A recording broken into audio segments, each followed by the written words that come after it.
Vietnam U19 mengikuti pertandingan turnamen melawan Cina U19 dan hasilnya Vietnam U19 dipermalukan oleh Cina. Dalam pertandingan tersebut, Vietnam U19 harus mengakui ketangguhan Cina dengan skor akhir 1-0. Kekalahan ini turut menjadi perhatian dari publik Vietnam.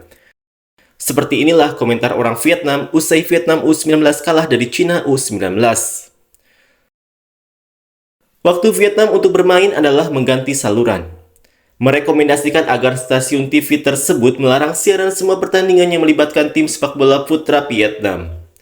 Terbangun dengan sia-sia, itu tidak membawa Vietnam ke kejuaraan Piala Dunia, sayang sekali.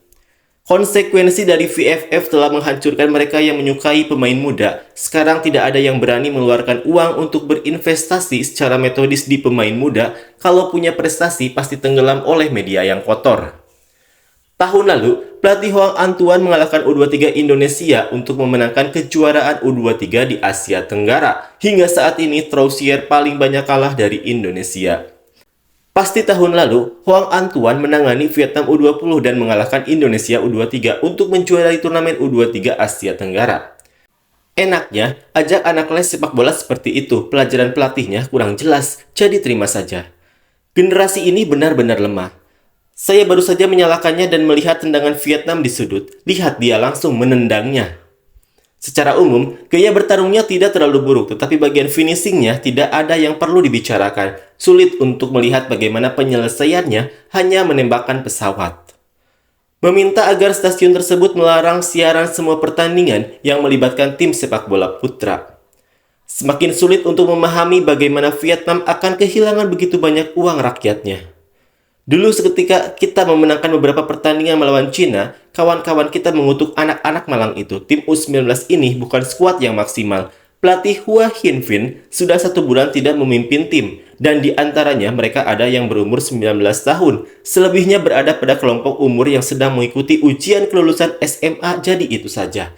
Jika kamu mencintai, maka cintailah dengan baik. Pemain Tiongkok semuanya berusia 16 atau 17 tahun. Saya membaca di surat kabar bahwa tim kami adalah yang termuda di turnamen tersebut. Bagaimanapun sepak bola remaja harus kalah dalam beberapa pertandingan untuk menunjukkan di mana mereka berada, di mana kesalahan mereka, dan segera memperbaikinya. Jika Anda kehilangan tubuh Anda tidak akan pernah bisa mengembangkan latar belakang sepak bola yang selamanya akan inferior, tidak peduli seberapa teknis Anda, lihat dan rasakan. Sepak bola Vietnam sedang menurun sekarang. Pertandingan ini dimainkan Vietnam dengan sangat baik, benar-benar unggul dari Tiongkok, tetapi sedikit kurang beruntung. Apakah ini generasi masa depan Vietnam? Siapa yang peduli jenis permainan apa? Bola ditendang dan masih melebar, tonton dan tertawalah sepanjang waktu. Kehilangan setiap bola dengan 2 tembakan panjang, permainannya tidak terlalu buruk. Tiongkok memiliki gaya menendang dasar, bentuk fisik yang lebih baik untuk bertarung.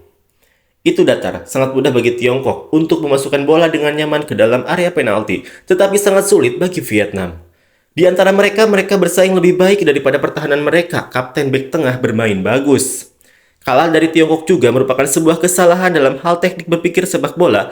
Vietnam tidak ada bandingannya. Setiap kali saya kalah, media mengatakan saya tidak beruntung dan sebagainya. Sama seperti komentar orang di atas, Vietnam bermain lalu mengganti saluran televisi.